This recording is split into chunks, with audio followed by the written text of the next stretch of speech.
안녕하세요. 사연 읽어주는 남녀입니다. 오늘도 와주셔서 감사드리며 그럼 오늘의 사연 바로 소개해드리겠습니다. 여러분 안녕하세요. 저는 결혼 한번 했다가 일찌감치 솔로로 돌아온 30대 여성입니다. 나름대로는 그 소굴에서 빨리 나왔다고 생각하는데 듣는 여러분 생각은 어떠실지 모르겠네요. 전 대학 졸업하면서 은행에서 사회생활 시작했고 지금도 다니고 있어요. 생전 남한테 피해 안 주고 살았는데 결혼 한번 잘못해서 별일을 다 겪어보네요. 여러분은 함무라비 법전을 아시나요? 먼 옛날 함무라비 왕이 눈에는 눈, 이에는 이라며 법을 정한 건데요. 신분에 따라 받는 벌이 다르긴 했지만 당한 만큼 되돌려준다는 원칙으로 유명하대요. 어떤 사람이 다른 사람의 눈을 멀게 했다면 그 자신의 눈알을 뺄 것이다. 이런 내용인데요. 제가 겪은 얘기가 여기에 해당하는지 한번 들어봐 주시겠어요? 어렸을 때부터 똑부러진 성격이었던 저는 은행원으로 사회생활을 시작했습니다. 힘들어하는 행원도 많은데 전 적성에 잘 맞아서 무난하게 회사 다니고 쭉쭉 승진 밟았어요. 그리고 30대 초반에 소개를 통해서 남편을 만났습니다. 그냥 한번 만나볼까? 가볍게 나갔는데 남편은 빈틈을 찾을 수 없을 정도로 너무 괜찮았어요. 잘생기고 친절하고 자상하고 시댁도 꽤 잘 사는 집이었습니다. 결혼 준비하면서 정말 놀랐어요. 아들 결혼이라고 아낌없이 돈을 쓰시더라고요. 호텔 결혼식에 신혼여행도 거하게 다녀왔죠. 저도 외동딸이고 우리 부모님도 경제력이 되셨기에 결혼식까지 잡음은 없었습니다. 주선자 친구한테는 백화점에서 옷 한 벌 멋있게 사줬어요. 혜진이 덕분에 이렇게 좋은 옷도 입어본다. 영재씨 고마워요. 잘 입을게요. 한 벌로 되겠어요? 난 덕분에 최고의 신부감을 얻었는데. 그러니까 미선아, 일단 우리 밥 먹으러 가자. 좋은 레스토랑 예약해놨어. 거기 랍스타 되게 잘해. 남편과는 1년 좀 못되게 연애했고 결혼 얘기 나오고 3개월 만에 시까지 올렸습니다. 연애하는 내내 남편과는 싸운 적도 없었고 고민되는 일이라곤 하나도 없었어요. 저녁을 먹는 자리에서 남편이 잠깐 화장실을 갔을 때였죠. 주선자 친구가 조용히 묻더라고요. 너희 신혼집 진짜 그 동네 맞아? 전세도 아니고 자가랬지? 아들 장가가면 주려고 시댁에서 사둔 거라고? 혼수 채우느라 혼났어. 그래도 너무 감사하지 뭐. 나도 모아둔 돈도 있었고. 대단하다 정말. 난 영재씨가 그 정도로 잘 사는 집 아들인 줄 몰랐어. 근데 시부모님은 어떠셔? 영재씨 누나도 있다며? 아직은 잘해주시지 뭐. 그건 겪어봐야 알려나? 그래, 결혼은 연애랑 다르다더라. 아직은 모르지. 처음이라 다 조심하겠지. 서로서로. 아직 안심하긴 이른 거 알지? 친구는 조금은 질투 섞인 표정으로 저한테 경고 비슷한 걸 하더라고요. 하지만 전 지금껏 살아왔던 것처럼 결혼 생활도 아무 문제 없이 흘러갈 줄 알았습니다. 결혼하고 처음 반년은 큰 탈 없이 지나갔어요. 우리 부부 일하랴 신혼생활 적응하랴 정신 없었습니다. 그런데 생활 안정되고 시댁 식구들과 만나는 횟수가 늘다 보니 이상하더라고요. 시댁 식구들 하는 얘기가 오로지 돈으로 시작해서 돈으로 끝나는 게 한마디로 돈 타령이 전부였습니다. 결혼해서 알게 된 건 시부모님 부자가 된 이유가 조상 대대로 물려받은 땅이 갑자기 뻥튀기 되면서부터였대요. 한마디로 졸부라고 할 수 있었죠. 별다른 직업 없이 근근히 살다가 졸지에 벼락부자가 된 이후 소위 돈맛을 알게 됐고 돈이면 못할 게 없다는 믿음을 갖고 있었습니다. 엄마, 아빠, 딸 얼굴 좀 봐봐. 내 피부 광나는 거 보여? 얼굴에 윤기가 그냥 좌르르 흐르네. 얼굴에 돈 좀 썼니? 피부과 바꿨어? 병원 아니고 피부관리실. 원장 손길이 장난 아니게 야무져. 돈은 좀 들었는데 뭐 어때? 돈값 제대로 하지? 10회 끊어놨는데 나만 알고 있어야지. 돈 주고 예뻐지니 얼마나 좋아. 잘했다 잘했어. 돈이면 안 되는 게 있는 줄 아냐? 젊어지게 해주지 병도 낫게 해주지. 그 뭐냐 학벌도 돈으로 살 수 있지 않어? 요새 세상에 돈으로 안 되는 게 있다니? 그렇지 여보? 아이 내 생각엔 말이야. 조만간 늙지 않는 약도 나오게 생겼어. 화성이고 달이고 여행도 가는 세상이 안 그래. 어디 우리 며느리도 한마디 보태봐라. 이제 밝고 똑똑하니 은행 다니는 거 아니냐. 돈 냄새가 제일 구수하고 좋지. 그렇지? 네? 저는 그렇게 생각한 적은 없어요. 예전에 선배들은 지폐랑 동전 만지느라 손에 돈도 골라서 고생했다는 얘긴 들었어도 제가 난처해야 하니까 남편이 막아주더라고요. 은행이 직장일 뿐이지. 거기 돈이 다 혜진이 건가? 그리고 은행 일 보통 힘든 게 아니야. 우리 갈래. 혜진이 내일 출근하려면 쉬어야 돼. 어이구, 지 마누라 아끼는 것 좀 봐라. 너무 그러시니 솔직히 피곤하더라고요. 물론 지금 시대에 돈 없이 살 순 없지만 뭐든지 돈이라면 최고라는 건 좀 그렇지 않나요? 이건 아니라는 생각이 차차 들기 시작했습니다. 시집 식구들 무조건 비싸고 좋은 게 최고라고 백화점 명품만 찾으셨어요. 근데 황당한 건 어쩌다 재래시장에 가면 죄다 깎으시더라고요. 그러다 상인들이랑 시비도 붙고요. 한 번은 따라갔다가 놀라 자빠지는 줄 알았습니다. 나중엔 제가 한 소리 들었어요. 어머님, 그냥 제값 주고 사면 어때요? 사람들이 쳐다보잖아요. 과일 가게 주인이 틀린 말 한 것도 없고요. 저런 데서는 깎아야지. 그깟 거 깎아달라는데 그게 어려워? 속 좁긴. 사과 하나를 더 넣었다고 사람 망신을 그렇게 줘? 백화점 봐라. 알아서 디스카운트를 얼마나 많이 해주는데. 백화점이랑은 다르잖아요. 포인트나 제휴카드로 할인받는 건 정해진 거고 재래시장에선 좀 아닌 것 같아요. 뭐가 아니냐? 깎을만 하니까 깎는 거야. 으이구, 너도 날 보고 배워라. 그렇게 제값 다 주고 채소 과일 사 먹으면 쓰겠냐? 한마디로 어머님은 누울 자리를 보고 다리를 뻗는다 이런 논리였습니다. 그리고 외식을 하면 좋은 데를 가서도 그 식당 직원을 하대하셨어요. 반말은 기본이고 조금만 실수해도 사장 나오라 하고요. 살다 보면 내가 잘못하는 일도 있잖아요. 사과하면 될 일도 무조건 모르쇠 하다가 돈으로 해결하면 된다는 마인드였죠. 이 집안에서 제일 좋은 자리는 돈이 차지하고 있었습니다. 사람 위에 돈, 그게 분명한 집안 분위기에 전 조금씩 질려가고 있었어요. 그걸 남편도 눈치챘는지 가족 모임하고 올 때마다 절 위로해 주더라고요. 솔직히 좀 피곤했지? 우리 식구 말이야. 내가 대신 사과할게. 당신 아는구나? 점점 지친다. 어쩜 그렇게 돈을 좋아하셔? 우리 집 분위기랑 너무 달라.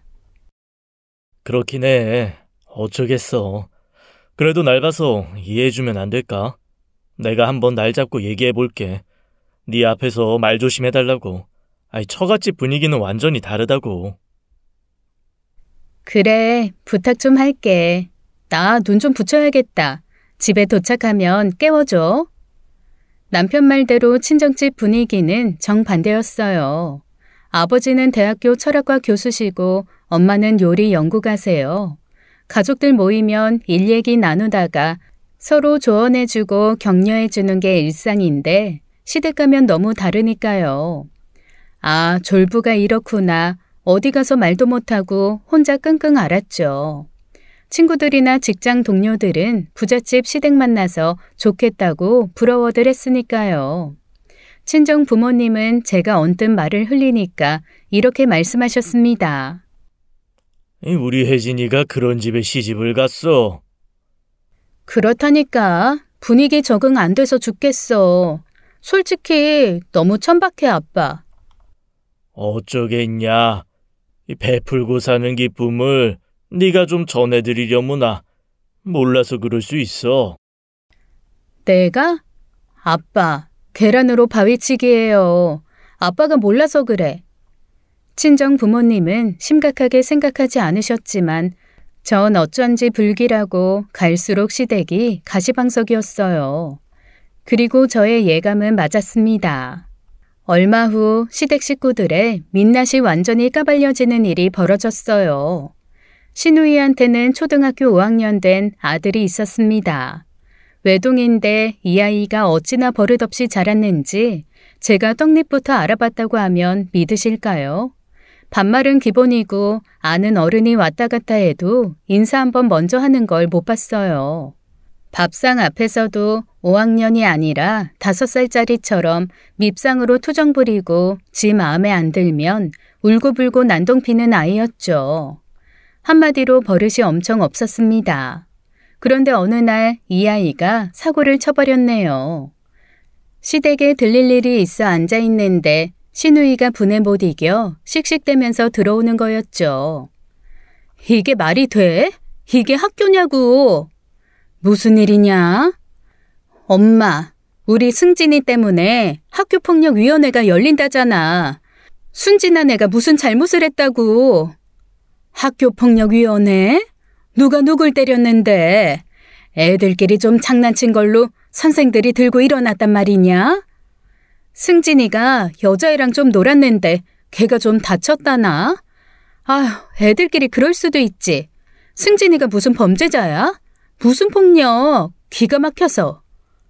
전 여기까지 듣고 기함했어요. 처음엔 두 분이 학폭위가 뭔지 모르나 싶었죠. 학교폭력위원회면 별일 아닌 걸로 열리진 않을 텐데요. 여자애가 많이 다친 거 아니에요? 아니야. 올케가 자식이 없어서 모르는 모양인데 CCTV부터 확인해서 잘 따져봐야 돼. 다들 우리 승진이가 걔를 때렸다고 하더라고. 이빨이 몇 개 나갔다나? 코피도 흘렸다는데 우리 승진이 말도 들어봐야 되는 거 아니야? 이빨 나가고 코피까지 터졌다고요? 승진이도 어디 다쳤어요? 아니, 우리 승진이 멀쩡하지. 다치면 안 되지. 귀한 자식인데. 희한한 논리로 신우이는 방방 뛰고 있었어요.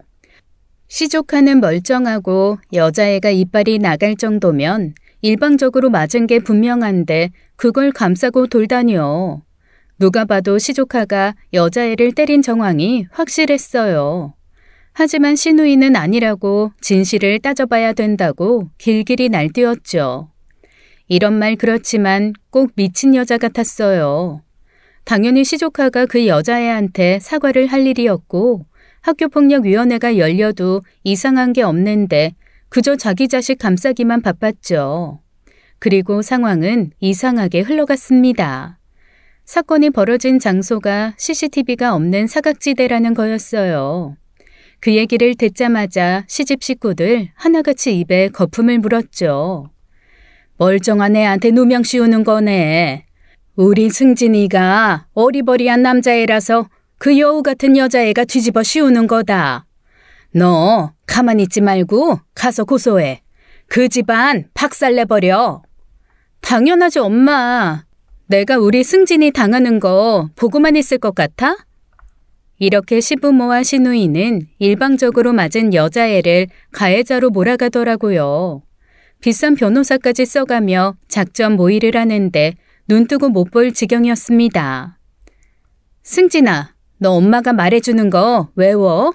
변호사 아저씨가 그러는데 이렇게 말해야 유리하대. 엄마, 내가 걔 때린 건 맞아. 말로 까불길래 내가 열받아서 때려줬어. 걔가 너 약 올렸다며. 왜 그렇게 못됐냐고 그랬다며. 그러면서 걔가 너 먼저 꼬집었지? 머리카락도 잡아 뜯었지? 아니, 걔는 가시처럼 말라서 나한테 못 덤벼. 여자애들 괴롭히지 말라고 쥐가 대장처럼 막 짜증나게 그래서 열받아서 먼저 확 때렸다니까. 아니잖아. 엄마 하는 말만 따라해봐. 그래야 우리가 이겨. 시누이는 자식한테 거짓 증언을 하라고 강요했고 정말 이건 아니다 싶었습니다. 잘잘못이 분명한 일에 아이한테 거짓말까지 시켜가면서 어른이 그러면 안 되는 거잖아요. 제가 보다 못해 나서게 됐죠. 이건 아닌 것 같아요. 왜 애한테 거짓말을 시키세요? 올케, 아무것도 모르면 빠져. 자식이 없어서 그래, 올케는. 분명히 손이 먼저 나간 건 승진이잖아요. 여자애가 약 올렸다는 것도 형님 생각이고요. 정말 이건 아닌 것 같아요. 사과하고 용서 빌면 그냥 넘어갈 일을 왜 이렇게 크게 만들어요? 그리고 변호사는 뭐예요? 꼭 이렇게까지 해야겠어요? 제가 그러자 시부모님 시누이 눈에 쌍심지 켜고 달려들었습니다. 제가 대역 죄인 된 것처럼요. 세아가 말이 너무 많다. 손윗 사람들 하는 일에는 빠져 있어. 다 그럴 만하니까 하는 거야. 너 이리 와봐라. 어디서 그런 이빠른 소리를 해? 학교폭력위원회? 이거 빨간 줄이나 마찬가지야. 무슨 빨간 줄이요. 그렇게 안 좋은 거 알면 애 교육부터 잘 시키셨어야죠. 그때 시누이가 나섰습니다. 어머, 너 뭐라 그랬어? 나 욕한 거야? 애 교육 잘못 시켰다고? 이건 그냥 못 넘어가지. 너 그동안 예쁘다 하고 봐줬는데 너도 한번 혼나볼래? 넌 우리 편 아니야? 여기서 편이 무슨 의미가 있어요. 정말 그만 좀 하세요. 승진이를 위해서라도 그만하시라고요. 엄마, 아빠, 얘 말하는 것 좀 봐. 까놓고 말해 다들 미친 것 같았고 그걸 보는 저까지 돌아버릴 것 같았어요. 결국 전 시부모님한테 엄청 혼이 났습니다. 다 생각이 있어서 하는 일에 멋모르는 저는 가만히 있으라는 거였어요. 그날 집에 왔는데 분이 안 풀리더라고요. 애들 싸움, 어른 싸움 된다는 건 알고 있었지만 누가 봐도 잘못이 분명한 일에 변호사까지 부를 일인가요? 제가 막 부들부들 떠니까 남편이 절 위로했습니다. 누나랑 부모님이 유별난 거 맞아. 내가 설득해볼게. 일단 다 잊어버리고 쉬어. 승진이 그 녀석. 조그만 게 벌써부터 주먹을 쓰고 다녀. 당신까지 그쪽 편드는 거 아니지? 내가 맞잖아. 승진이한테 거짓말까지 시켜가며 피해자 2번 상처 주는 건 아니잖아. 왜 미안하다고 잘못했다고 하면 안 되는 건데? 그렇지. 진짜 우리 식구들 왜 그러는지 몰라. 내가 잘 말해볼게. 당분간 본가엔 가지 말자. 너 스트레스 받아서 안 되겠다. 하지만 일은 더 커졌대요. 시누이가 변호사까지 써가며 일을 키워서 다친 여자애는 사과도 못 받고 가해자가 되었습니다. 그 여자아이 부모는 억울하고 분해서 형사 고소까지 했지만 일은 더 꼬여만 갔어요. 동네에서 작은 빵집을 하시는 분들인데 시누이의 모략질에 힘겨운 싸움을 이어간다고 전해 들었습니다. 이런 상황에 시누이는 의기양양해야 하고 시족하는 자기 잘못 반성할 줄도 모르더라고요. 그때쯤 저도 후회가 되기 시작했어요. 이 결혼 100점은 아니다. 오히려 빵점에 가깝다는 생각이 들었습니다. 남편이 좋은 사람이라는 건 그나마 위안이었지만 그 배경이 꽝이라는 생각이 들기 시작했어요. 이 결혼이 서서히 후회가 되더라고요. 그래도 절 변함없이 아껴주는 남편 한 사람 보며 가급적 시집 식구들 생각은 안 하려고 노력했습니다.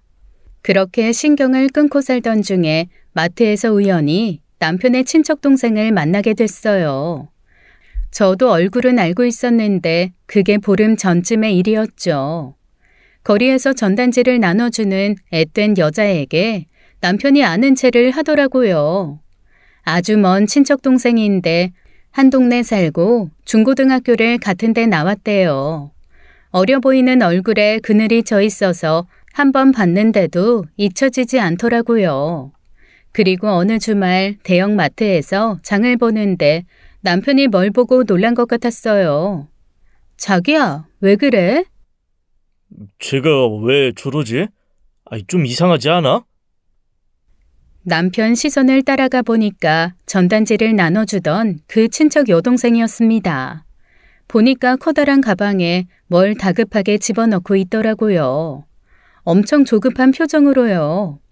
우린 슬슬 그쪽으로 다가갔고 정확히 뭘 하는지 알 수가 있었죠. 야, 뭐해? 너 잠깐 서봐. 오빠, 여긴 어떡해? 왜 그렇게 땀을 흘려요? 뭐 하는 거예요, 지금?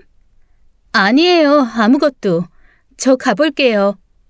제 손을 뿌리치면서 막 가려고 하는데 보니까 분유를 훔쳤더라고요. 제 눈은 못 속였습니다. 아까도 인사할 때 이상하더라고요.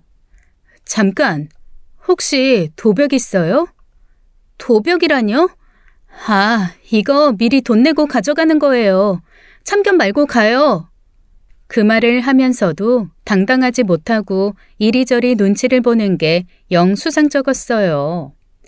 그런 게 어딨어요. 분유 빨리 내려놔요. 다 봤어요.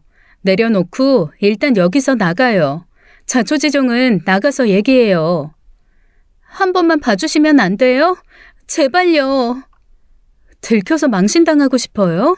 빨리 나가요. 채영 씨는 막 흐느끼며 분유를 내려놨고 남편이 데리고 나갔어요. 전 분유를 사서 계산하고 나왔습니다. 어떻게 된 건지 묻는데 말을 한마디도 안 하더라고요. 눈치를 보니까 채영 씨가 남편을 불편해하는 것 같아서 먼저 집에 가 있으라고 했습니다. 나도 같이 있으면 안 돼? 당신 있어서 말하기 어려운가 봐. 먼 친척이라며. 자존심도 있을 거고. 여자 대 여자로 얘기 좀 해볼게. 그럼 나 차 안에 있을게. 쟤 정신적으로 불안한 애야. 차에 있을 테니까 여기서 얘기해. 남편은 주차장에 차를 대놓고 절 기다렸어요. 채영 씨는 불우한 어린 시절을 보내 정서가 불안하다고 하더라고요. 그래서 아이도 일찍 낳게 된 거고요. 아이 아빠는 채영 씨 임신 사실을 알자마자 주랭랑을 쳤다고 들었습니다. 돈 없는 미혼모였던 채영 씨는 아이 먹을 분유도 돈도 떨어져서 그랬다고 변명을 하네요. 경황이 없고 도와주는 사람도 없다 보니 복지 혜택도 모르고 혼자 끙끙 앓고 있던 거였죠. 닭똥 같은 눈물을 흘리면서 얘기를 하는데 마음이 아픈 건 아픈 거고 다신 이러지 말라고 따끔하게 충고를 해줬습니다. 난 아직 아기가 없지만 얼마나 힘든지 조금은 알 것 같아요. 그래도 훔치는 건 안 되죠. 이러다 감옥 가는 상황 되면 아기는 어떡해요? 여기서 잠깐만 기다려요. 돈 좀 빌려주고 싶어서 그래요. 돈이요? 저기요. 여기 딸기 아이스크림 하나 주세요. 이거 먹고 천천히 기다려요. 어디 가지 말고요. 전 가게 밖으로 나가 현금 인출기를 찾았어요. 거기서 200만 원을 빼서 카페로 돌아왔습니다. 그리고 말했어요. 힘들 땐 나한테 연락해요. 나쁜 생각하지 말고. 예쁜 아기랑 행복하게 살았으면 좋겠어요. 아기한텐 엄마밖에 없잖아요. 그래도 어떡해. 내 전화번호 저장해둬요. 혼자 힘들어하지 말고요. 어떡해. 너무 고맙습니다. 고맙습니다. 카페를 나오면서 채영 씨 양말이랑 속옷을 잔뜩 사서 줬어요. 언젠가 봤던 TV 프로그램에서 미혼모가 다 떨어진 속옷에 구멍난 양말을 신는 걸 보고 마음이 아팠던 게 떠올라서요. 채영 씨는 이런 대접은 처음 받아본다면서 펑펑 울었습니다. 대단한 일을 한 것도 아닌데 고맙다는 얘기를 수만 번은 들었네요. 저도 머지않아 엄마가 될 거라 남일 같지가 않았습니다. 채영 씨를 보내고 남편 차를 타는데 표정이 뚱하더라고요. 왜 그러냐고 물었더니 돌아오는 대답이 쟤랑 뭘 그렇게 오래 얘기해? 왜? 안 듣잖아. 딱해 죽겠어. 애아빠라는 인간은 뭐 하는 거야? 책임감 없이. 난 쟤만 보면 기분이 별로야. 제 부모님 두 분 다 안 좋게 돌아가시고 학교 다닐 때도 쟤 소문 안 좋았거든. 암튼 어둡고 칙칙해. 그럴 리 없지만 네가 혹시나 물들까 봐. 에이, 무슨 그런 말을 해. 내가 뭐 애야? 과거에 어쨌든 너무 안 됐잖아. 혼자 애 키우면서 얼마나 고생이야. 자기도 얼굴 펴. 얼른 집에 가자. 장 본 거 다 녹기 전에. 남편의 시큰둥한 표정이 그날따라 마음에 걸리더라고요. 한편으론 채영 씨의 과거가 얼마나 어두웠는지 알 것 같았어요. 그래서 전화번호 줬단 얘기는 남편에게 하지 않았습니다. 괜한 걱정 끼치는 것 같아서요. 그날 밤 어쩐지 채영 씨의 모습이 자꾸 떠올랐습니다. 이마가 땅에 닿도록 고맙다고 인사를 하고 제가 빌려준 200만 원을 소중히 안고 눈물을 흘리면서 갔었거든요. 마음이 너무 안 좋더라고요. 누구는 돈이 넘쳐나서 문제인데 누구는 돈이 없어서 애기 분유도 마음껏 못 주다니 속상하기만 했죠. 살아보겠다고 알바도 여러 개 하면서 엄청 열심히던데 하늘이 저 친구를 좀 도와줬으면 좋겠다 싶었습니다. 그리고 일주일 뒤 퇴근하려는데 문자가 하나 왔어요. 채영 씨더라고요. 언니, 저 채영이에요. 혹시 주말에 볼 수 있어요? 오빠 모르게요. 아기랑 잘 있죠? 시간은 괜찮은데 혹시 돈 필요해서 그래요? 아니요. 돈은 아직 많이 남았어요. 더 중요한 일 때문에 그래요. 꼭 만나요. 할 이야기가 있어요. 오빠는 모르게 해주세요. 부탁이에요. 제 느낌에 이건 꼭 만나야 할 일이다. 그런 확신이 들더라고요. 또 돈 얘기할 것 같지는 않았어요. 남편에 대해 할 이야기가 있다니 무슨 이야기일까 궁금하기만 했죠. 주말에 남편은 연 이틀 골프 약속이 있었어요. 남편은 새벽같이 집에서 나갔고 전 토요일 오후에 채영 씨를 만날 수 있었습니다. 그랬는데 채영 씨 표정이 너무 어두웠어요. 뭔가 겁먹은 것 같기도 하고요. 왜 그래요? 혹시 애기 아파요?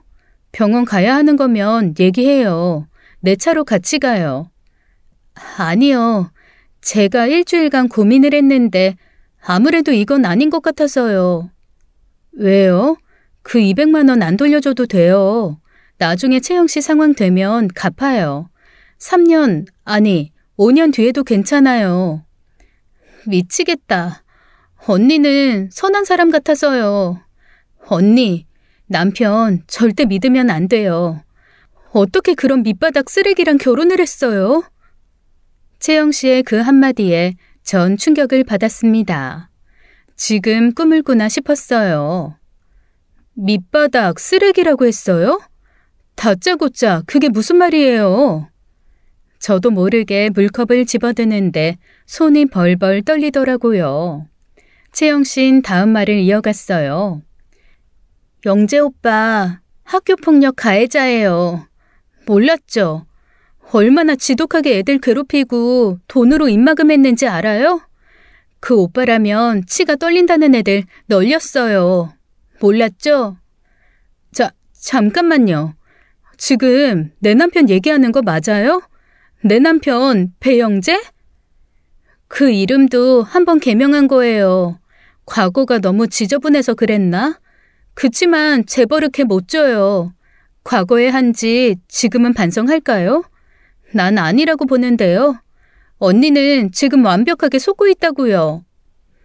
채영 씨의 충격 고백에 머리가 어지럽고 숨이 잘 안 쉬어졌습니다. 그때 시어머니가 한 얘기가 떠올랐어요. 어렸을 때 쓰던 남편 이름 별로 안 좋다고 한번 바꿔야 건강하게 산다고 해서 개명했다고요. 그게 채영 씨가 말한 이유일 줄은 꿈에도 몰랐습니다. 전 솔직하게 물었어요. 남편 말로는 채영 씨가 정서가 불안하다고 했다. 내가 채영 씨 말을 어떻게 믿을 수 있냐고 물었죠. 증인들이 많아요. 내가 못된 애라서 언니 결혼 깨려고 괜히 이러는 거 아니에요. 못 믿겠으면 한번 직접 알아봐요. 지난번에 언니 만나고 너무너무 속상했어요. 진짜 착한 사람이면 이런 결혼하면 안 되는 건데. 나 일주일 동안 잠도 못 잤다고요. 말해줘서 고마워요.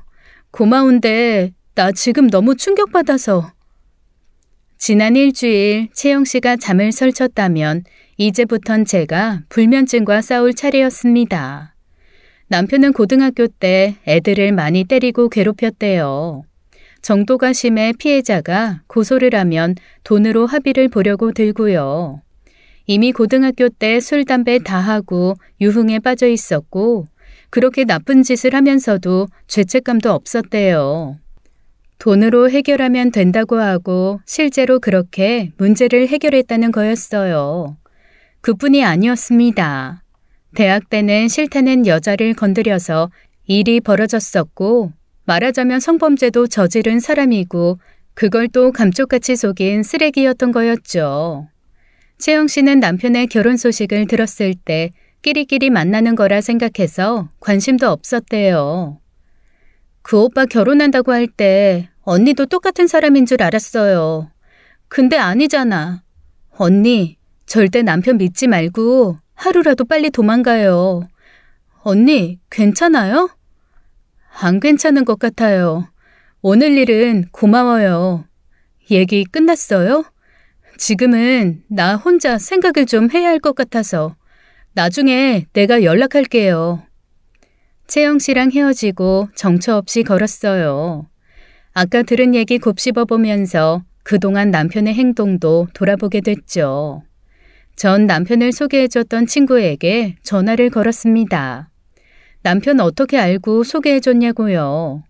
친구는 뭘 또 새삼스레 묻냐면서 지인의 친구로 대학 동창이었다고 매너 좋고 잘생긴 데다 직장 좋고 집안도 괜찮다는 얘기에 저를 떠올렸다고 하더라고요. 그러니까 대학교 지인끼리의 소개였던 거였어요. 주선자 친구도 남편의 과거는 전혀 모르는 것 같았습니다. 전 분노가 치밀어 올랐고 일단 잘 곳부터 찾았어요. 친정도 못 가겠고 남편이 있는 집에는 더더욱 못 갈 것 같더라고요. 어디냐고 묻는 남편한텐 대충 둘러댔죠. 쇼핑하다가 너무 늦고 친구랑 수다도 떨고 싶어서 친정 근처에서 놀다가 갈게. 우리 자기 삐졌구나. 주말 내내 나 필드 나간다고 시위하는 거지?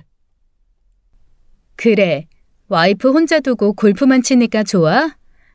나 친정에서 일요일까지 자고 월요일에 회사 바로 출근할게. 그래도 되지? 알았어. 이번 한번 봐준다. 월요일 저녁에 봐. 남편은 그나마 정상적인 사람인 줄 알았는데 완전한 착각이었습니다. 시집 식구들이 돈 타령하면서 순하고 착한 사람 짓밟는 거 남편은 싫어하는 줄 알았는데 아니었어요. 어쩌면 그들과 똑같은데 착한 척 하면 쓰는 더 나쁜 사람일 수 있겠다 생각하니 환장할 것 같았습니다. 겨우 진정하고 시집 식구들한테 전화를 돌려봤어요. 먼저 목소리도 듣기 싫은 시누이한테 했죠. 웬일이야? 또 무슨 이빠른 소리 하려고? 승진이 일은 어떻게 되고 있어요? 걱정하지 마. 우리한텐 유명한 변호사가 있으니까. 용건이 뭐냐고. 그것 때문에 전화한 건 아닌 것 같은데. 내가 눈치 백단이거든. 지금 어머님이 전화를 안 받으세요. 영재 씨 개명한 데가 어디예요? 친구가 자기도 개명하고 싶대서요. 거기? 어디더라? 근데 그 친구 돈 좀 있어? 거기 엄청 비싸고 대기도 길어. 돈 많은 친구예요. 장명소예요? 거기 진짜 잘해줘. 우리 영재도 봐. 이름 바꾸고 좋은 일만 있지. 걔가 고등학교 때 인기가 오죽 많았어야지. 별 이상한 애들이 다 들러붙어서 그거 떼어내느라 이름 바꾼 거야. 어머님 말씀은 다르던데요. 새 이름으로 바꿔야 건강하게 오래 산다고. 그래서 바꿨다고 하셨는데. 그랬나? 암튼 이래저래 좋으니까 바꿨겠지. 내가 명함 찾아서 사진으로 보내줄 테니까 끊어. 나 바빠. 전 시어머니와도 통화를 했어요. 평범한 안부 묻다가 영재 씨 고등학교 때 어땠는지 물었습니다. 대학 동창회는 잘 나가는데 고등학교 동창회는 없다고 흘리듯이 물었죠. 어머님이 대뜸 화를 내면서 이러셨어요. 영재 씨가 잘나고 돈 많으니 시기 질투하는 애들이 그렇게 괴롭혔다고요. 영재 씨 대입 공부하기도 바쁜데 여자이고 남자이고 할 것 없이 등쳐먹으려는 애들이 한 트럭이라 고생을 했대요. 그 바람에 영재 씨가 질려서 고등 동창회는 안 나가는 거라고 열변을 토하시네요. 전 알았다고 하고 끊었습니다. 그리고 채영 씨한테 문자를 보냈어요. 혹시 영재 씨한테 괴롭힘 당한 사람들 이름이라도 보내줄 수 있냐고요. 10분 후쯤 답문이 왔어요. 좋게 20명은 되더라고요. 너무 기가 막히고 힘이 빠져서 침대에 털썩 주저앉았습니다. 이대로는 가만히 있을 수 없다는 생각이 들었어요. 이대로 묵고 살 순 없어서 뒷조사를 결심했습니다. 저도 이번 일은 돈을 좀 써서 진짜 실력 좋은 탐정을 고용했어요. 제 앞에선 정의롭고 착한 사람인 남편이 뒤로는 온갖 못된 짓을 다 하고 다닌 게 맞는지 제 눈으로 확인을 해야 했습니다. 제가 일 하나는 확실히 하거든요. 석연찮은 거 하나 없이 끝까지 파헤쳐 드리니까 걱정 놓으세요. 철저하게 알아보고 새로운 사실 알아내면 즉시 알려주세요. 꼭이요. 하루하루 피말리는 심정이었습니다. 아침이랑 퇴근 후에 남편을 마주하는 것도 고역이었어요. 이 사람도 시집 식구들이랑 하등 다를 것이 없겠다. 그런 생각이 절로 들더라고요. 한편으론 아주 조금 희망도 가졌었죠. 그래도 어떤 계기가 있어서 사람이 바뀐 것은 아닐까. 나를 만나기 전에 개과천선한 건 아닐까. 일말의 희망이 절 혼란스럽게 했습니다. 그리고 사설탐정에 연락이 오기 시작했어요. 전화가 올 때마다 심장이 덜컥 내려앉았어요. 결과적으로 채영 씨가 한 얘기는 모두 사실이라는 게 증거로 드러났습니다. 남편의 악행은 여기저기 증거를 많이도 남겨놨더군요. 사람이 쉽게 변할 리가 있습니까? 이렇게 지독하게 동급생들 괴롭히고 반성도 없이 돈으로 덮기만 급급했는데. 이게 다 사실이라는 거죠? 여기 있는 20명이 끝이 아니야. 피해자가 더 있어요. 아주 악질이 없더만. 어떻게 이런 사람이랑 결혼까지 했을까 몰라. 몰랐으니 여기 이렇게 앉아있죠. 너무 분하고 억울하더라고요. 저도 모르게 이 말이 튀어나왔어요. 그 사람들 만나볼 수 있어요? 아이고, 머리카락 다 쥐어뜯기려고 다들 의뢰자님 남편한테 일을 득득 갈아요. 그런 악마 또 없다고. 꼭 만나봐야겠어요. 한두 명이라도. 전 고민 끝에 피해자를 찾아가 보기로 했습니다. 내가 그 사람 부인이라는 걸 밝힐까 말까 엄청나게 고민을 했던 것 같아요. 결국엔 솔직한 심정을 듣기 위해 제가 누군지 밝히지 않기로 했어요. 심부름센터 직원인데 의뢰받아서 조사 중이라고 하고 진실을 말해달라고 설득했죠. 걔 얘기 꺼내고 싶지 않아요. 어떻게 그런 놈이 다 있는지. 나 그때 그 자식한테 맞아서 코뼈랑 광대뼈까지 다 박살났는데 사과 한마디 없었다고요. 왜 때렸어요? 그 사람이. 이유? 지 기분 나쁠 때 내가 웃었다는 게 내가 맞은 이유입니다. 알겠어요? 걔가 그런 지독한 자식이라고요. 고소한다고 하니까 합의금을 두둑히 제시하며 거들먹거렸다는 얘기도 하더라고요. 난 내 부모랑 연도 끊었어요. 자식이 상처받고 아픈 게 먼저지 돈 받는 게 먼저예요? 세상 말세지. 그런 놈이 장가도 들고 잘 먹고 잘 산다고 하던데 난 그 자식만 떠올리면 피가 거꾸로 솟는다고요. 누가 그 자식 잡아 족치라고 했대요? 할 수 있으면 나도 할 겁니다. 밝혀지는 진실은 너무 가혹했어요. 탐정 아저씨는 저를 말렸지만 전 몇 명 더 만나서 얘기를 들었습니다. 바닷가 마을 한 식당에서 그 부부를 만난 건 잊을 수가 없어요. 둘 다 남편과 같은 고등학교를 다녔고 괴롭힘을 당했는데 비싼 변호사, 엄청난 합의금 앞에선 아무것도 할 수가 없더래요. 아무리 시간이 흘러도 지워지지 않는 상처는 남편의 지독한 뻔뻔함이라고 했습니다. 그 표정, 그 말투 죽을 때까지 못 잊어요. 2년 내내 그 자식이 날 괴롭히고 얼마나 못살게 굴었는지 봐요. 여기 자국 보이죠? 걔가 뜨거운 걸로 지진 거예요. 그 남자는 자신의 배와 등을 보여줬어요. 고등학교 1학년 때 사귀었던 여자친구를 남편이 지독하게 괴롭히고 집착했대요. 그 남자는 여자친구를 보호해 주려다가 2학년 때부터 괴롭힘을 당했다고 하더라고요.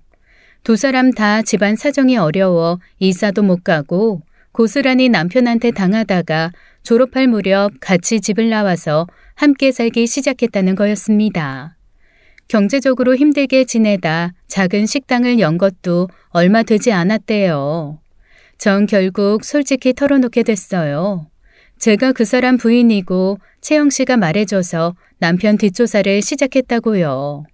그 사람들 눈빛이 싸늘해지고 절 막 내쫓으려고 떠밀었습니다. 다시는 우리 찾아오지 말아요. 솔직히 당신도 못 믿겠어. 걔랑 결혼까지 했으면서 왜 이래요? 걔가 시켜요? 괴롭힐 상대 없어서 심심하대? 아니에요. 나도 완벽하게 속았고 대신 복수해주려고 해요. 진심이에요. 덕분에 이사 한 번 더 하게 생겼네요. 우린 그 악마 같은 애랑 머리카락 한 올에 인연도 닿기 싫어요. 알아요? 그만 가요. 복수한다고요? 어떻게? 하려면 제대로 해요. 어설프게 해서 당하지나 말고. 그 남자 말이 맞았어요. 남편은 쉽게 용서가 안 되는 악마였고 모두가 그의 불행, 아니 추락을 바라고 있었습니다. 그리고 확신했어요. 남편은 절대로 바뀌지 않았다는 것을. 그 사람이 나랑 결혼한 건 필요에 의한 것이었고 날 속일 마음이 있었다면 얼마든지 연기가 가능한 사람이라는 걸 이번 뒷조사를 통해 철저히 알게 됐습니다. 채영 씨 본인도 남편에게 괴롭힘을 당한 피해자였고요. 대학 다니면서 졸업해 사회생활하면서도 이 남자의 악행은 끊이질 않았습니다. 그런데 절 만나고 나서부터는 어쩐 일인지 잡히는 사건이 없더라고요. 뭔가 더 있을 것 같았지만 여기까지도 차고 넘쳤어요. 전 탐정 아저씨한테 증거 모두를 넘겨받았고 이걸 통해 이혼을 진행하고자 변호사를 알아보기 시작했습니다. 전 모든 준비를 끝내고 남편과 마주 앉았습니다. 남편은 싱글벙글 뭐가 좋은지 웃고 있더라고요. 핸드폰을 보면서 막 웃길래 제가 물었어요. 좋은 일 있나 봐? 자기야, 같이 보자. 사람은 웃고 살아야 돼. 진짜 살맛 나네.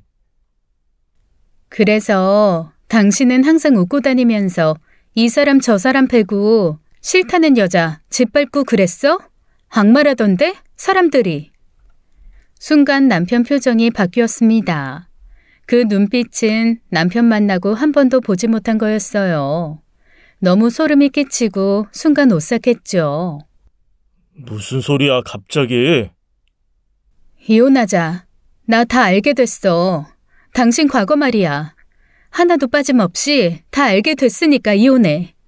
나 당신이랑 못 살아. 갈라서자고. 어디서 무슨 얘기를 듣고 와서 그래. 너 채영이랑 만났니? 내가 말했잖아, 걔 제정신 아니라고. 나 당신 뒷조사했어. 당신들 좋아하는 돈 좀 썼더니 뒷조사도 얼마든지 가능하더라. 불쌍한 채영 씨 잡지 마. 당신 반성은 하니? 그렇게 못된 짓을 해놓고도 잠이 오고 웃음이 나와? 남편은 멍하게 절 보더니 갑자기 무릎을 꿇었습니다. 그러더니 눈물을 막 흘리는 거였어요. 아니라고 우길 줄 알았는데 예상 밖이었죠. 혜진아, 미안해. 그래, 나 철없을 때 쓰레기였어. 다 인정할게. 나 사춘기가 늦게 왔어. 내가 제어가 안 되더라고. 근데 내가 저지른 일 사과하고 다 수습했어. 사람 변할 수 있어. 내가 그랬다고. 믿어줘, 한 번만. 믿어줘. 나 너밖에 없어, 혜진아. 제 종아리를 잡고 매달리는데 기가 차서 웃음이 나오더라고요. 당신 지금도 날 속이고 있잖아. 골프 여행? 그거 다 거짓말이지? 아니, 그 여자들이랑 골프 치러 갔나? 당신이 용돈 주면서 만나는 여자들. 나한테 다 불었어. 이름 말해줘? 전 그것까지 알고 있었습니다. 남편이 20대 중후반 여성 2명과 부적절한 관계라는 것을요. 긴 말 필요 없다고 결혼 생활 끝내자고 했더니 드디어 본색이 나오더라고요. 혼인 무효 소송? 아이, 뭘 그런 걸 알아봐. 너 소용없어. 다 알아봤다며. 내가 여태까지 어떤 사고를 쳐도 부모님 돈으로 다 수습된 거. 아이, 네 이혼 소송도 결국에는 흐지부지 끝나게 될 거야. 남편은 드디어 가면을 벗어던졌어요. 제가 무슨 짓을 해도 이 결혼 유지될 거라면서 일찌감치 포기하라고 느물거리더라고요. 그러면서 하는 말이 어떻게 한 결혼인데 포기하냐고 기혼인 거 유지하면서 자기 하고 싶은 짓 다 하고 살 거라고 큰 소리를 뻥뻥 치는 거였습니다. 뭐가 부족해서 이혼이래. 내 과거? 그게 너랑 무슨 상관인데? 당신이 괴롭힌 애들 이름은 기억해? 아이, 그럼 못하냐? 얼마나 재밌었는데. 이름 한번 대봐. 기억 못하면 넌 더 쓰레기고. 남편은 엄청 재밌는 게임을 하는 것처럼 기분 나쁜 표정을 지으면서 이름을 한 명 한 명 말하기 시작했습니다. 소름 끼치는 건 자기가 한 악행까지도 다 기억을 하더라고요. 그걸 줄줄이 읊는데 확실히 제정신이 아닌 것 같았어요. 악마한테 영혼을 팔지 않는 이상 그걸 추억처럼 신나게 얘기할 순 없었을 거예요. 참기 어려운 그 시간이 끝나고 전 모든 걸 밝혀버렸습니다. 저기 보여? 노트북 켜져 있는 거. 내가 아까 작업한다고 켜놨잖아. 당신이 지금 한 말 행동, 그 사람들이 다 지켜보고 있어. 피해자들이 당신 모습 생생하게 동영상으로 다 보고 있다고. 남편은 당황한 표정으로 제 노트북 앞으로 다가갔어요. 거기엔 남편에게 괴롭힘을 당한 피해자들이 제가 개설해 놓은 화상회의방에 다 들어와 있었죠. 남편이 하는 행동을 처음부터 끝까지 다 지켜보고 있었던 거였어요. 살벌한 표정의 피해자들이 남편에게 욕을 하기 시작했습니다. 예상 못한 상황에 급기야 화가 난 남편은 노트북을 부수고 절 때리려고 하더라고요. 그 순간 방문을 열고 제 부모님이 나오셨어요. 그 손 놓지 못해. 하다 이제 폭력까지 써. 아이, 당장 내 딸한테서 물러나. 친정엄마도 달려나와 저를 감싸 안으셨어요. 남편은 뒷걸음질 치더니 집을 나가 도망쳤습니다. 전 다리가 후들거려 주저앉았고요. 그날 이후 제겐 할 일이 더 남아있었어요. 남편이 멀쩡하게 좋은 회사 다니게 놔둘 수는 없었습니다.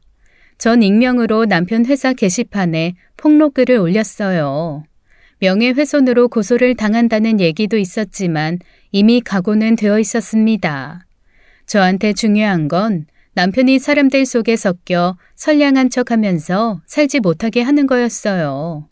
고등학교, 대학교 때까지도 동급생을 괴롭혔다. 지금도 비윤리적인 행위로 이혼의 유책 배우자다. 최소한의 모자이크를 한 사진과 증거들을 편집해서 글을 올렸습니다.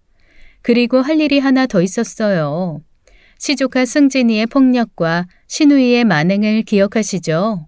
승진이에게 일방적으로 맞고도 힘겨운 싸움을 이어가야 했던 여자아이의 부모님을 만나 모든 사실을 알렸어요. 저 승진이 외숙모예요. 꼭 들으셔야 할 얘기가 있습니다. 피하지 말아주세요. 제발요. 또 왜요? 뭐 때문에 전화를 해요? 도와드리려고요. 짐작하고 계시겠지만 승진이 엄마, 제 시누이가 증거를 다 조작했어요. 아이한테도 거짓 증언 강요하고요. 그랬죠? 내 말이 맞죠? 아이고, 내가 억울해서 죽을 뻔했어요. 이걸 내가 그쪽에서 듣네. 어떻게 된 건지, 왜 그 얘기를 나한테 하는 건지 알고 싶네요. 전 그 집 사람들이랑 영 끊어졌다고 말했어요. 그리고 신우이가 꾸민 파렴치한 짓도 다 알려드리겠다고 했죠. 여자아이 부모님들은 절 만나기 위해 가게도 일찍 닫는 것 같더라고요. 전 알고 있는 모든 걸 말씀드렸고 신우이랑 나눴던 대화, 신우이가 승진이한테 거짓 증언 외우라고 강요한 녹음 파일도 넘겼습니다. 그렇게 피해 아이의 부모가 법정 싸움에서 이길 수 있도록 뒤에서 서포트를 해주게 됐어요. 결국 모든 진실이 밝혀졌고 신우이와 시부모님은 펄펄 뛰었죠. 하지만 더 이상 손바닥으로 하늘을 가릴 순 없었습니다. 그렇게 눈에는 눈, 이에는 이로 맞대응을 한 거였어요. 신우이 저한테 다가와 삿대질을 하더라고요. 네가 그랬지? 저쪽에 유리하게 네가 정보 흘렸지? 박쥐 같은 것 같으니라고. 이 요물 같은 거사. 왜 욕을 해요? 교양 있게 말로 하지. 엄마, 내가 그랬잖아. 얘 첫인상부터 여시 같고 별로라고. 내가 그랬잖아. 어쩔 거야? 얘 때문에 망했는데 어떡하냐고. 뭘 어떡해요. 앞으로 그렇게 살지 마. 어? 그동안 손이라고 꼬박꼬박 존대했는데 그럴 필요가 없는 것 같네. 제 행동에 전 시부모님 기함하더라고요. 어디서 못 배운 티 내냐고요. 그래서 제가 그랬습니다. 못 배운 티가 뭔데요? 자식 농사 그 잘난 돈으로 망쳐놓고 내 인생까지 말아먹으려고 했잖아요. 어디 아들을 그렇게 키워놓고 동생을 그렇게 망쳐놓고 큰 소리를 쳐? 지금 피해자들이 다 들고 일어났다고요. 피해자? 무슨 피해자? 내가 피해자야.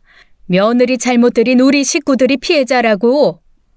더 긴 말 할 건 없고 그쪽 귀한 아들 해고당했고 학교폭력 피해자들이 똘똘 뭉쳐서 단체 행동한다니까 기다려요. 뭐야? 우리 영재가 해고를 당해? 그 가족들 방방 뛰는 와중에 전 남편이 와서 가족들을 끌고 가더라고요. 엄마, 아니 누나, 얘랑 말 섞지 마. 도끼밖에 안 남은 애랑 무슨 말을 해. 우리 가서 작전 짜야 돼. 보통 큰일 난 게 아니라고. 돈으로 다 덮었다고 생각한 일들이 다시 불거지려니까 전 남편도 겁을 먹는 것 같더라고요. 당시엔 모든 게 끝난 줄 알았겠죠. 하지만 당한 사람들 입장에선 아니었어요. 시간이 많이 지나 다들 단단해졌고 강해졌으니까요. 악행을 저지른 사람은 늘 제자리지만 시련을 겪은 사람들은 회복하고 성장했고 또 그들끼리 뭉쳤기 때문에 전 남편에게 충분히 위협적인 존재였을 거예요. 그 어떤 작전을 짠다고 한들 소용없을 게 분명했습니다. 전 그 사람들 다니는 교회에도 모든 걸 까발리기로 했어요. 교회에서 그 가족들 앞에서 웃고 다녀도 사정 안 좋은 교우분들 얼마나 무시했는지 모릅니다. 힘든 봉사는 절대 안 하고 돈으로 교회에 불을 과시하며 사람들 눈에 피눈물 흘리게 해왔더라고요. 여기서도 당하는 분들은 남몰래 눈물을 삼켰고요. 전 교회 게시판에 이 사람들의 실상을 낱낱이 파헤쳤죠. 지독한 갑질, 돈으로 입막음을 한 악행들을 하나하나 폭로했습니다. 그러자 난리가 벌어졌어요. 시부모님 장로직, 권사직 다 뺏기고 교회에서도 바닥 인성으로 낙인 찍혀 쫓겨났다는 후문이 들려왔습니다. 저한테까지 전화가 빗발쳤어요. 그게 정말이야? 게시판에 올라온 그게 다 사실인지 궁금해서. 우린 듣기만 해도 손이 벌벌 떨려서. 무슨 그런 나쁜 사람들이 있어? 네, 틀린 말은 없을 거예요. 증거도 다 올라왔죠? 저도 그 사실 알고 이혼 소송하고 있어요. 이혼? 어머머, 다 사실인가 보네. 하긴 장로님 돈 자랑 너무하더라. 없이 살며 무시하고. 나도 하소연 몇 번 듣긴 했어. 있는 사람들이 더 한다더니 이게 무슨 일이야? 일이 그렇게 번지자 이혼 소송 중인 전 남편한테 연락이 왔어요. 게시글 내리고 이제 폭로전 그만하라고요. 왜? 앞으로 조심들 하는 게 좋을 거야.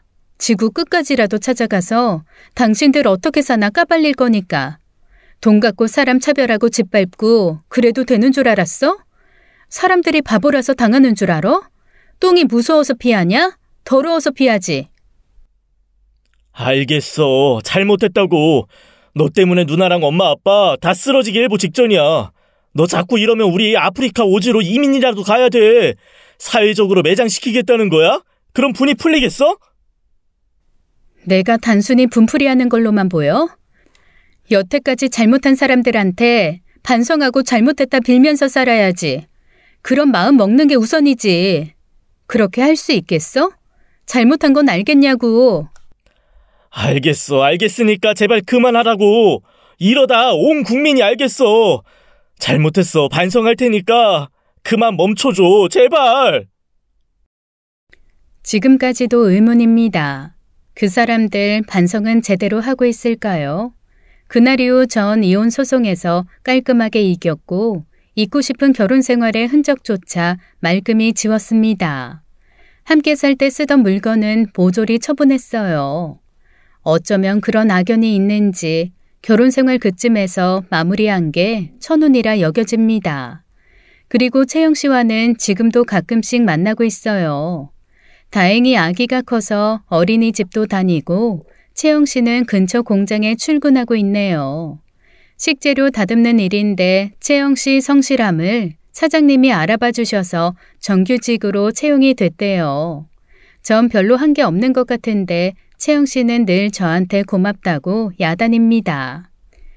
그때 언니 아니었으면 나 진짜 큰일 날 뻔했잖아. 고마워. 그때 그 돈. 나한텐 생명줄이나 다름없었어. 그 몇 배로 갚아줘서 나도 이자 소득이 쏠쏠했네. 농담이고 나야말로 네 덕받지. 그 이상한 소굴에서 빠져나왔잖아. 우리 보통 인연 아닌가 봐 언니. 그리고 괴롭힘 당했던 피해자들 다 언니한테 고맙대. 대신 총대 매줘서 일 여기까지라도 진행됐다고 고맙다고 전해달래. 전 남편 집안은 아들이 이혼당한 이후 불운이 겹치고 겹쳐 집안이 박살났대요. 채영 씨 통해 들었는데 신우이 집안은 사업이 쫄딱 망해버렸고 전 남편은 회사에서 잘린 뒤에 어디 가서 뭐 하는지 아는 사람이 없다고 들었습니다. 피해자들이 단체로 찾아 나서서 복수할까봐 겁 잔뜩 먹고 어디 숨어 산다는 얘기가 돌고 있대요. 졸부로 돈 갖고 휘두르던 전 시부모는 참 애잔한 노후를 보내고 있었습니다. 시아버지는 어설프게 사업 버렸다가 돈 엄청 날리고 시어머니는 다단계에 빠져 그 많은 재산 순식간에 잃었다고 하더라고요. 지금은 바람 빠진 풍선처럼 쪼그라든 살림에 빚잔치까지 해서 전보다 더 어렵게 살고 있다는 소식이 들려옵니다. 딱 한 번 전 시누이한테 전화가 왔었어요. 너무 급한데 돈 좀 빌릴 수 없냐고요. 옛날 일은 무조건 우리가 잘못했어. 내가 지금 몸이 아파서 일을 못 나가는데 쌀이 뚝 떨어져서 그래. 돈 좀 빌려줄 수 있을까? 지금 한 얘기 다 사실이야. 꾸며낸 거 아니라고. 알겠어요. 그러니까 잘 살 때 좋은 일 좀 많이 하지 그랬어요. 이제와 소용없는 말이지만 대신 다신 전화하지 말아요. 전 처음이자 마지막이라는 심정으로 돈을 조금 보냈습니다. 쌀 사고 식재료 조금 살 돈이요. 저는 이혼 후 부모님 집에서 살다가 독립했습니다. 여전히 같은 은행에서 근무하지만 제 마음가짐은 전과 다르네요. 사람 나고 돈 났지 돈 나고 사람 났나요? 사람보다 더 귀중한 건 없다는 교훈 다시 한번 떠올리며 사연을 마치려고 합니다. 돈 때문에 망한 전 남편의 집안 얘기 어떻게 들으셨나요? 여러분은 돈을 뭐라고 생각하시나요? 연륜 있는 청취자 여러분들의 의견도 듣고 싶네요. 제 이야기는 여기까지입니다. 함께 해주셔서 감사해요. 지금까지 사연 읽어주는 남녀였습니다. 끝까지 시청해주신 여러분 감사드리며 저희는 다음 사연으로 돌아올게요. 감사합니다.